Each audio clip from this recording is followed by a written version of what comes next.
Afghanistan has seen conflict for more than 40 years, from the Soviet invasion of the late 1970s to the rise of the Taliban in the 1990s, and of course the US invasion of 2001. The decades of turmoil have led to sectarian division, political instability, and cost countless lives. International players from the region and beyond have made several attempts to bring peace and stability to Afghanistan. The United States has played a central role. Afghan-born American diplomat Zalmay Khalilzad has been leading that effort since 2018.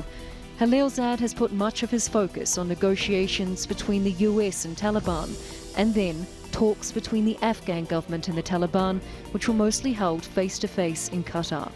But as the US military ends its mission in Afghanistan, what's the future of these talks, and what role will the US play moving forward? The US Special Representative for Afghanistan Reconciliation, Zalmay Khalilzad, talks to Al Jazeera.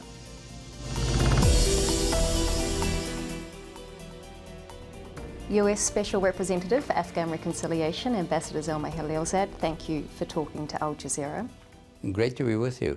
I would like to go back in time with the upcoming 20th anniversary of 9/11. Do you remember that day specifically? Oh yes, I remember it very well. I was on my way to the staff meeting that Condi Rice, who was the National Security Advisor, I worked under her as a special assistant to President Bush. The first plane had hit the first tower, and we all thought that maybe a plane had lost its way, it was an accident. And then as the meeting started, an officer from the communication room walked into the situation room where we had our staff meeting, and I was sitting to the left of Condi. He said, a second plane has hit a second tower, or the second tower. And she stood up, closed her book, and walked out, and we all rushed behind her. Literally, that day and the events associated with it also changed my life in a fundamental way that I'm still, in some ways, dealing with. So, yeah, I remember it very vividly. And as a person who was born in Afghanistan, you're in quite a unique position, providing the attacks originated from your homeland and you're in the White House. Yes, President Bush said to me at one point that, if I could quote him, that maybe God had a hand in this, that I was there at this time, as someone born in Afghanistan who knew a lot about the Afghan situation and leaders, because I had also worked with the United States when the Soviets had invaded Afghanistan, and I was helping on behalf of the United States the resistance movement to the Soviets. And now again we are in a situation where a major external power is departing Afghanistan.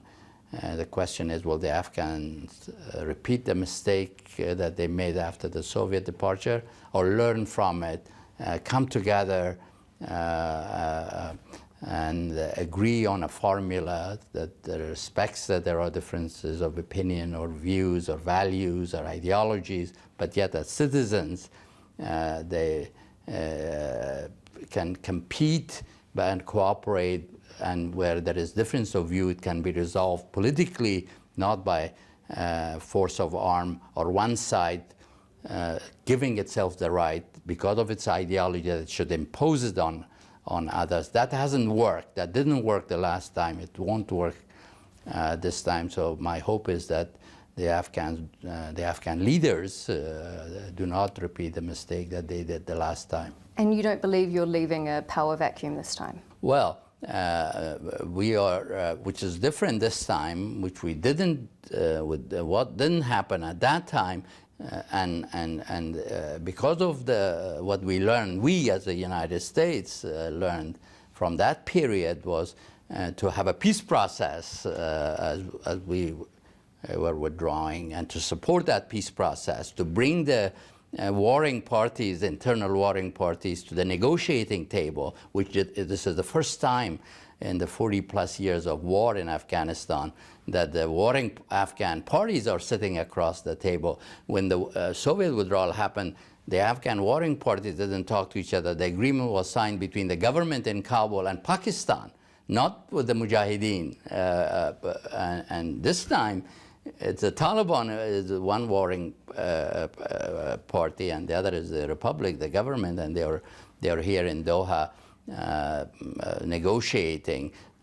So we in a sense learned, and I hope Afghan leaders would have learned also the right lesson rather than repeating the past mistakes. These talks you speak of have been ongoing for almost a year now and have made very little progress. What do you put that down to? Who's putting on the brakes?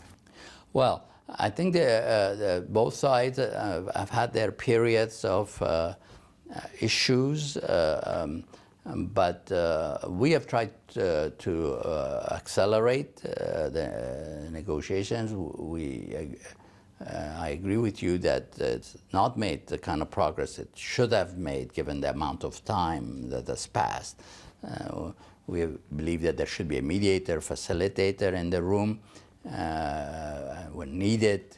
And this hasn't been the case for the last period. There's been very little facilitation and no mediation. We think that the skills of the United Nations, the capability should be brought to bear to help Qatar in terms of moving the process forward.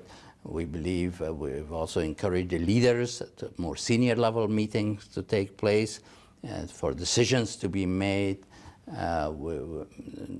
We have even presented a plan, not that it should be imposed on the two sides, but to get them to focus on core issues. We're working very closely with other countries, with Qatar, of course, but also with our allies, even with the Russians and Chinese and Pakistanis, with a troika. We have a US-Europe group. We work with neighbors, except for Iran, because of our relations. We don't work with Iran, or Iran doesn't, and Iran hasn't decided yet to join one of these groups, such as Troika in particular. So we're doing our best, and we're constantly looking at what else could be done to accelerate. There's a famous Taliban saying that is, you may have the watches, but we have the time. Right. Do you think they've been counting down the clock on you? Well, they were talking about us, the West, but now they're talking, we're leaving, so it's whatever watches and time they have, it's with each other. And the question is, they say that they're all Afghans. There's no foreigner now to blame. But part of your military withdrawal was based on them partaking in meaningful negotiations with the government, which hasn't happened. Well, no, we decided to leave regardless, based on a calendar. We could have decided, and the agreement was more of a condition-based agreement, that 4 elements, and they were related to each other. But ultimately, the President of the United States decided to leave based on a calendar. Maybe that emboldened the Talibs to think that now they can do it militarily, but that would be a mistake. They have tripled, by most independent analysts say they have tripled the number of districts they control since April, May. Sure. They say they control 85% of the country. Right. That must be incredibly concerning, because that's only happened in a matter of months. Well, I think you should be always suspicious of numbers. When warring parties give numbers, you should. Truth is sometimes the first casualty of war. But they have made significant progress. There's no doubt about that. But nevertheless, I believe that there is ultimately a military solution. The Taliban cannot impose themselves by monopolizing power, because if they do that, certainly we will not recognize that government.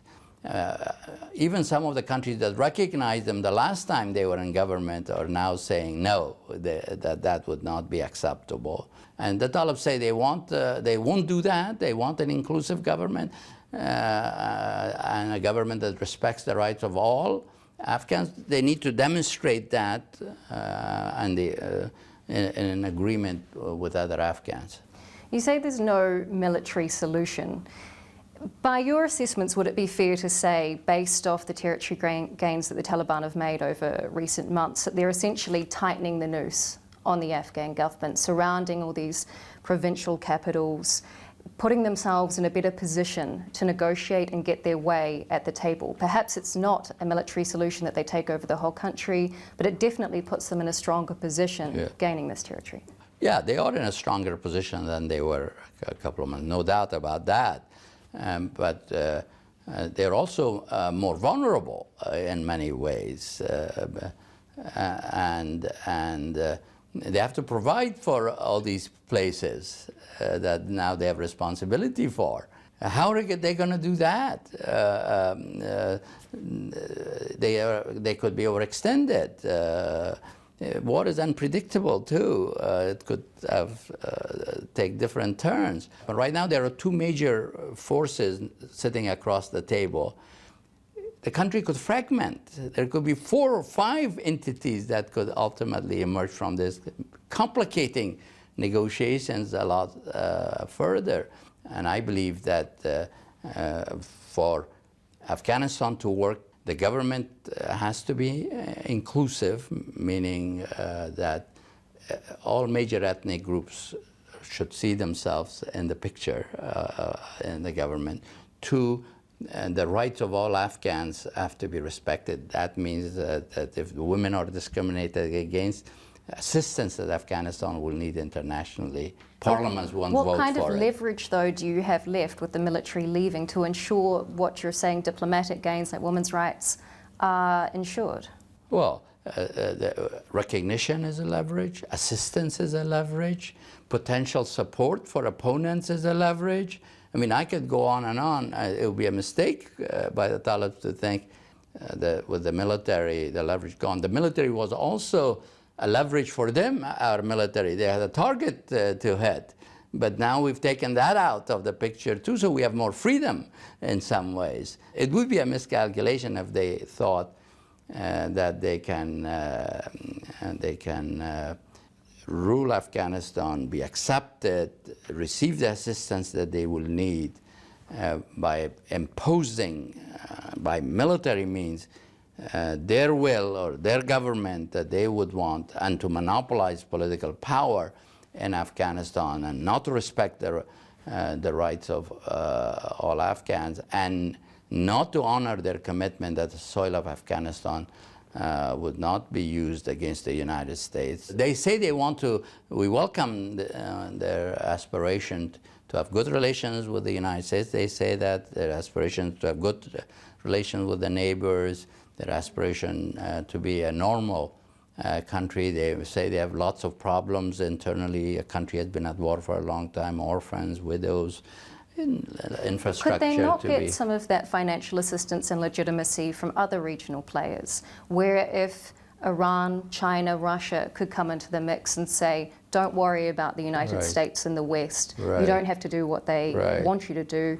Here's some money and we'll be allies. Well, I would say 2 things about that. One is that those with resources and with a record to provide assistance are not the countries you've named with regard to Afghanistan in the last 20 years. And some of them, their ability to provide is limited, given their own circumstances. And some of them, the record, even though they have the ability to be generous, is not there. Second, I don't think that's an issue in this case, because there is really a consensus in the international community. You expect the Taliban to be a counter-terrorism partner against groups like ISIL, And you've quoted in the past Ronald Reagan, trust but verify. How have you verified that they will be an honest counter-terrorism partner? Oh, we obviously have our own sources, and we monitor the situation closely. And this is obviously the most important issue for the United States and our allies with regard to Afghanistan. That's what took the United States, that we started this interview with 9/11, and that took the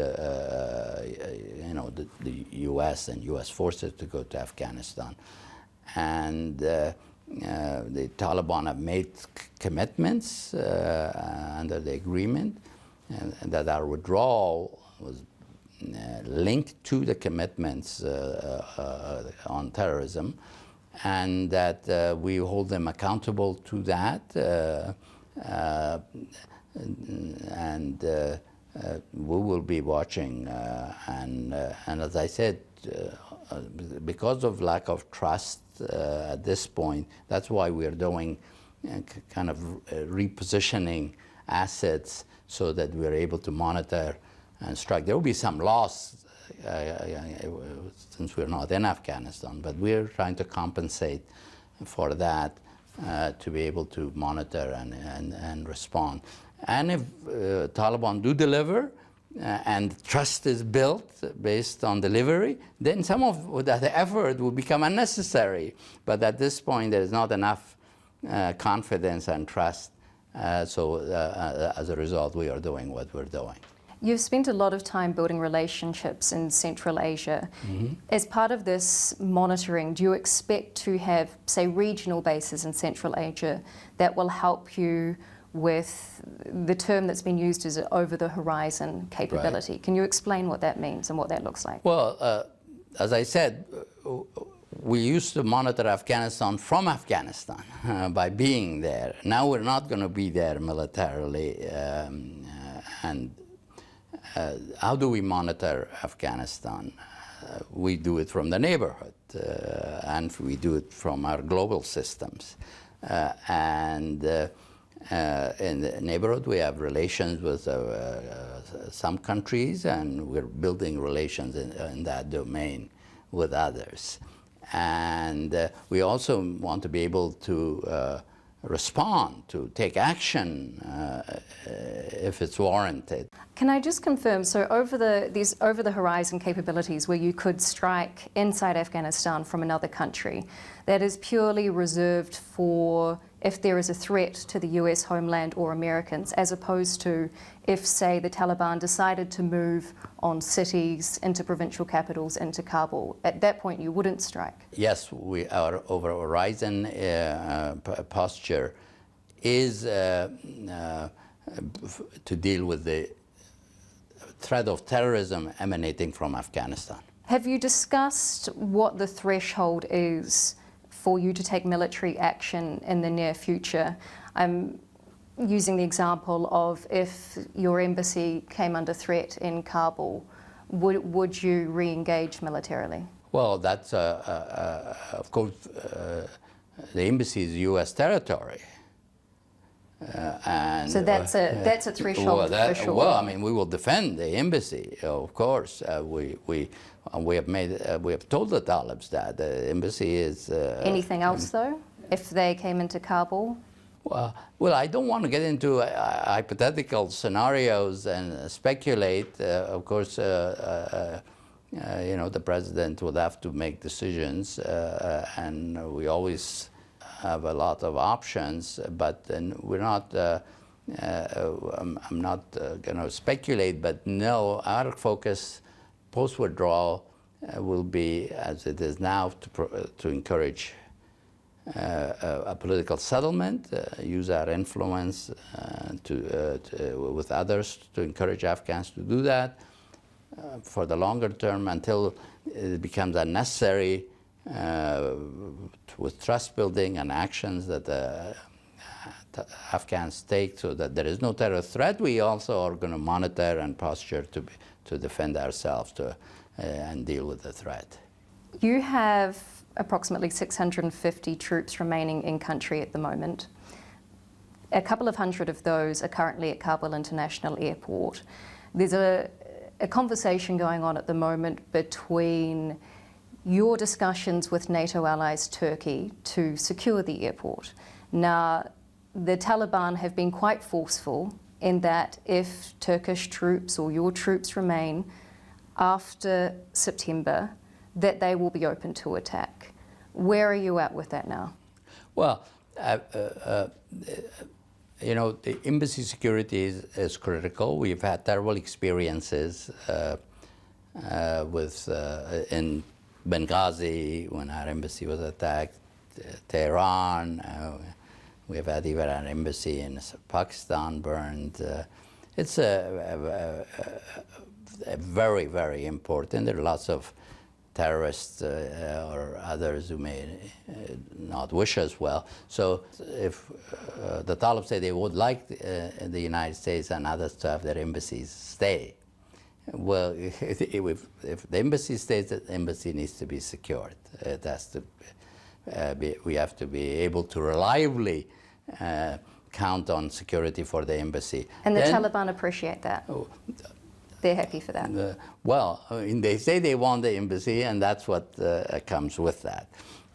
With regard to the airport, yes, in order to have embassies, and they say they want NGOs, they want business people, they want assistance to continue. Well, you can't do those things if there's no airport. The embassies will not stay open if there is no airport where diplomats can go and come, supplies and what have you. So there is a need for a reliable airport that's secure also.